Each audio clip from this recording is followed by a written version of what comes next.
Olá pessoal, que a graça e a paz de nosso Senhor Jesus sejam abundantes sobre a vida de vocês. Sou o pastor João Paulo Fonseca e estamos juntos para mais um review e hoje eu quero indicar um livro muito importante para você ter uma compreensão histórica da origem do pentecostalismo. Esse livro aqui, A Tradição de Santidade do Pentecostalismo, da editora Sal Cultural, traz os antecedentes do movimento pentecostal, que surgiu no movimento de santidade, lá no século XVIII, XIX, enfim, até chegar no movimento pentecostal no século XX. Então, um livro muito especial.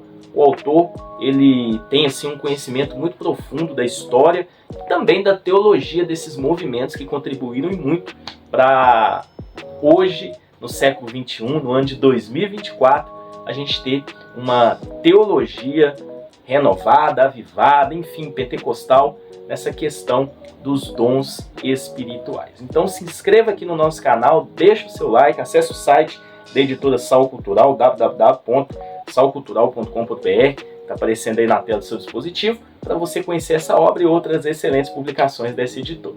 Vamos lá para a mesa? Vamos para o review? Livro maravilhoso que eu tenho certeza que você vai gostar muito. Tradição de Santidade do Pentecostalismo, Movimentos Carismáticos no século XX. É um livro muito importante. O autor é o Vincent, eu não sei se é Sinai ou Sainan, a pronúncia correta, mas, gente, é um livro muito legal, publicado pela editora Sal Cultural. Acesse aí o site da Sal Cultural, deixei na descrição também, para você estar conhecendo. Lá tem obras extraordinárias, principalmente ligadas aí ao movimento de santidade, o wesleyismo, enfim, tem obras teológicas também. Gente, é uma editora, olha, que pouca gente conhece, mas eu recomendo demais os livros publicados por essa editora. São excelentes publicações, assim, de verdade. Vamos lá, conteúdo do livro, tem aqui uma biografia do autor, primeira folha de rosto, ficha catalográfica. Esse material foi publicado em 2019. E aqui tem um sumário, né? Como eu disse no início, ele vai fazer um desenvolvimento histórico, né, sobre os antecedentes do movimento pentecostal e quais foram os movimentos ou a teologia que influenciou esse movimento. E o autor, ele é muito analítico e também ele vai a fundo na história para ter essa compreensão, começando lá em 1766 até chegar nos dias atuais. Temos aqui uma apresentação, prefácio, feito pelo autor. E aí nós temos o primeiro capítulo. Gente, é um material que tem a letra bem assim, compacta, e ele preenche bem a página, então tem muito conteúdo. São exatamente 254 páginas, mas é de muito conteúdo, não tem encheção de linguiça não, tá? Então aqui é o conteúdo do livro e abaixo nós temos algumas notas, tá? Então o primeiro capítulo ele vai trabalhar um pouquinho de um movimento que surgiu em 1766, oriundo do metodismo, tá? Então ele vai trazer um pouquinho aqui sobre John Wesley, que foi assim um marco dentro da história da igreja. John Wesley trouxe um avivamento na igreja também, né? Principalmente nessa questão da inteira santificação. Então ele vai explicar tudo isso e o autor ele é bem detalhista na história. Olha só, o apelo aos pobres e deserdados era quase irresistível. A ideia otimista que poderia encontrar a perfeição parecia combinar com o otimismo geral que prevaleceu em toda a sociedade americana. Ao rejeitar as normas políticas e sociais da Inglaterra e da Europa, os americanos em acessão rejeitaram simultaneamente as normas religiosas do velho mundo, né? Então, a maioria dos casos, os pregadores do círculo metodista pendiam seus recém-convertidos para seguir em frente até a perfeição. Então, surgiu esse movimento de santidade, né, com John Wesley, enfatizou muito a questão das disciplinas espirituais, da santificação. E aí depois surgiram outros movimentos após John Wesley, né? A gente está chegando aqui no século XIX, como por exemplo Charles Finney. Aí tem um outro autor aqui, líder, pastor, enfim, já em 1800 e pouquinho. Então, no capítulo 2, a gente tem a Associação Nacional de Santidade. E aí ele vai explicar como foi esse derramar, né? Essa crença da santidade ou da inteira santificação como uma segunda bênção, como algo posterior à salvação, né? Que já era um pré-anúncio do que aconteceria no movimento pentecostal com o batismo do Espírito Santo como uma segunda bênção, né? Então ele vai explicar como surgiram as igrejas oriundas desse movimento. Esses primeiros capítulos ele cita bastante nomes, né? Muitos metodistas também viram o avivamento da santidade como uma força unificadora que, atravessando barreiras denominacionais, poderia ajudar a unificar o metodismo. As reuniões do campo de santidade foram oportunidades para os metodistas do norte e do sul se unir numa plataforma comum e começarem a curar a brecha causada pela guerra civil e pela reconstrução. Talvez o amor perfeito de Wesley pudesse acabar com as divisões amargas na igreja, né? Então teve a cruzada de santidade por todos os Estados Unidos ali, e a gente teve todo esse movimento, inclusive a rejeição metodista com relação a esse movimento, e aí surgiram outras igrejas que tinham uma linha muito próxima, né, ao metodismo. E aí nós chegamos ao caminho do batismo do fogo, já no início, no final ali do século XIX, entrando no século XX. Então ele vai explicar um pouquinho as igrejas de santidade fundadas depois de 1894, né? E aí entramos na santificação pentecostal, que foi, olha só, na década de 1890 uma grande mudança começou a aparecer entre os muitos líderes de santidade. Esse movimento de santidade, as igrejas que vieram numa teologia wesleyana, né? Enfatizando aspectos pentecostais da segunda bênção, né? Que essa santificação, enfim, como uma segunda bênção, com algo posterior à salvação, que viria depois, enfim, né? E aí surgiram algumas igrejas de santidade que tiveram experiências além disso. E ele explica, né? Foi a primeira publicação na América que ensinou que o batismo do Espírito Santo e do fogo eram subsequentes à experiência da santificação. Então começou a nascer movimentos que criam dessa forma. Isso trouxe assim um evento assim, algo sobrenatural na igreja. Inclusive até os presbiterianos começaram a experimentar isso, as igrejas históricas, né? E a gente viu um mover do Espírito Santo mesmo, né? Ele explica isso aqui no livro, na igreja ou nas igrejas ali no final do século XIX. Surgiram as igrejas de Deus. Cada capítulo ele coloca aqui uma frase, enfim, né? Então, à medida que o movimento de santidade se fragmentava das denominações mais antigas através nos Estados Unidos, surgiram novas seitas em todas as regiões da nação, né? E ele vai explicar aqui o surgimento de igrejas, como a Igreja de Deus, a Igreja de Deus em Cristo, a Igreja de Deus, que eram igrejas que surgiram desse movimento, né? Que não era ainda o movimento pentecostal, né, atual, como a gente vê hoje, mas que o movimento, as igrejas estavam experimentando um avivamento, um derramar, né, de santidade, de devoção, de espiritualidade. Os cultos deixaram de ser formais, né? Eram cultos mais espontâneos. Então, a gente teve todo o surgimento disso, né? E aí, por exemplo, a Jerusalém americana, e aí surge em 1906 aquele avivamento na Rua Azusa, né? Aí ele mostra de onde surgiu isso, né? Foram líderes, pastores que estiveram nessas outras igrejas que estavam experimentando um derramar de santidade. E também a gente tinha em outras igrejas, né, um pouquinho dessa questão de falar em línguas, né? Enfim, e aí tem todo o desenvolvimento disso. E aí surge o William Seymour, né?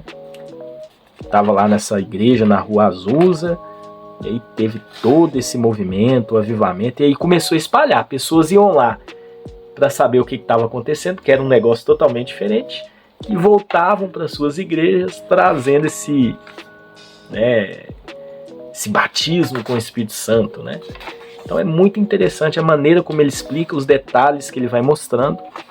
Capítulo 6, o Pentecostes vem do sul. Então a gente teve também as línguas no movimento de santidade. E aí ele explica que o surgimento de igrejas como, por exemplo, a Metodista Wesleyana, a Igreja do Nazareno, né, que surgiram também posterior a isso, né? Igreja Pentecostal de Santidade. Muito interessante, os locais onde surgiu. Aí tem aqui os missionários do bilhete de ida. Ele explica também que muitos começaram a viajar levando essa nova doutrina, vamos dizer assim, vou colocar entre aspas, porque, né, enfim. E aí ele explica como foi isso na Itália, no Brasil, por exemplo, como foi esse desenvolvimento no Brasil, no Chile, em outros países, né, Coreia do Sul, África do Sul, Rússia, Nigéria, em todo mundo. O negócio começou a espalhar. E aí o capítulo 8 traz uma crítica e controvérsias, né, que houve também, já que muitos começaram a ver exageros nessas igrejas, nessas denominações que estavam surgindo, inclusive dentro do movimento lá de santidade que surgiu anteriormente. Surgiu esse pensamento da obra acabada, né?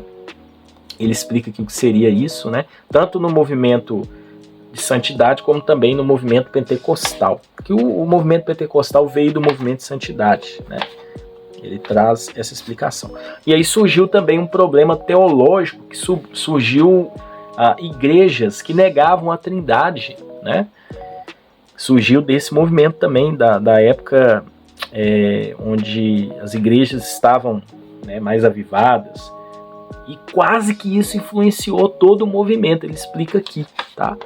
Muitas igrejas começaram a crer dessa maneira, né? Na questão de não acreditar na Trindade. E aí teve que haver uma ação, né? Surgiu a Igreja Pentecostal Unida, teve que haver uma ação assim poderosa para frear isso, que senão iriam contaminar todo mundo. Aí tem aqui esse capítulo também que é muito interessante, os pentecostais afro-americanos, né? Ele explica na época que existia igreja de branco e de negro, era um negócio que, né, na época existia. Inclusive a igreja do William Seymour era uma igreja de negros, né? Então ele explica como era essa questão e começou a misturar, né? Começou a quebrar essas questões de preconceito, né? Graças a Deus que isso começou a ser quebrado, né? Porque não deve ter separação de igrejas por conta disso, né? Se a gente olha os evangelhos, o evangelho é para todos, né? Capítulo 10, os pentecostais na sociedade. E aí a gente entra como foi o desenvolvimento do pentecostalismo a partir de 1906, né? Quando surgiu esse movimento, enfim, né? Então ele vai desenvolvendo tudo isso aqui no seu livro. Cada sessão é bem organizada, é bem separada. Olha só, aqui ele vai falar um pouquinho dessa mulher aqui, a Aimee Semple McPherson, que é fundadora da Igreja Evangélica Quadrangular, né? Que é uma igreja pentecostal.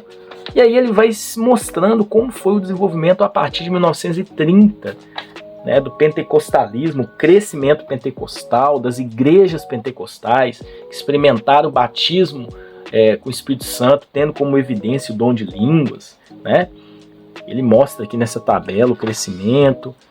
Teve a questão dos fundamentalistas também, pentecostais evangélicos, enfim, os pentecostais no ensino superior também, porque geralmente o movimento pentecostal era mais na classe mais pobre, mas isso começou a mudar, enfim, né?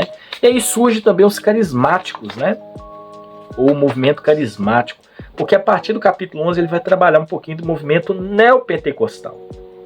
Ele faz uma separação do movimento de santidade, dos avivamentos de santidade, depois o movimento pré-pentecostal, o movimento pentecostal, e aí depois ele trabalha o movimento neopentecostal a partir de 1960, tá?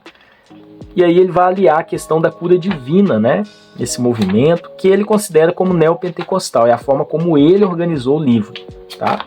Ou como ele interpreta. Ele também vai trazer a renovação carismática no catolicismo, também na década de 60, né? E aí nós tivemos movimentos ecumênicos nessa época, né? Essa foi um ponto importante. E aí a explosão carismática, a partir de 1970, nós tivemos aí uma explosão de outras denominações, inclusive as denominações históricas, aderindo a linha de pensamento muito parecida com a pentecostal, né? E aí surgiram interpretações diferentes com relação à evidência inicial do batismo com o Espírito Santo não ser apenas o dom de línguas, né? Como, por exemplo, particularmente eu creio, eu não sou um pentecostal clássico, eu sou um continuista nos dons, mas eu não creio que a única evidência é o batismo com o Espírito Santo, no batismo com o Espírito Santo é o dom de línguas. Pode ser que sim, mas nem sempre. Então, ele mostra como foi isso, como foi esse desenvolvimento, né? A partir da década de 70, a partir da década de 80, e aí entra a terceira onda do pentecostalismo a partir de 1980, né? Que eu particularmente considero que é um movimento neopentecostal mesmo, né? Na minha interpretação, a gente teve um pré-movimento pentecostal, o movimento pentecostal, a segunda onda, a terceira onda, e aí veio o neopentecostalismo no final aí, no começo da década de 80. E aí, capítulo 14, reflexões centenárias, e aí ele vai falar um pouquinho a respeito de como é o pentecostalismo atualmente, embora o atualmente dele aqui é no final da década de 90, né? E como esse movimento contribuiu e como esse movimento cresceu ao redor de todo mundo, que ele mostra a quantidade de cristãos, de protestantes, de católicos, pentecostais ou carismáticos. Ele traz algumas tabelas aqui analíticas muito interessantes também. Então é um livro histórico, é um livro teológico, é um livro analítico, é um livro comparativo, é um livro muito completo, sim, para você ter essa compreensão de como foram os antecedentes do movimento pentecostal e como isso caminhou dentro da história. Particularmente eu que gosto muito, né, de materiais históricos, eu gostei demais desse livro. Ele finaliza na página 246, depois nós temos aqui uma bibliografia e temos aqui algumas indicações da editora Sal Cultural. Que Deus abençoe vocês e até um próximo vídeo, se Deus assim permitir.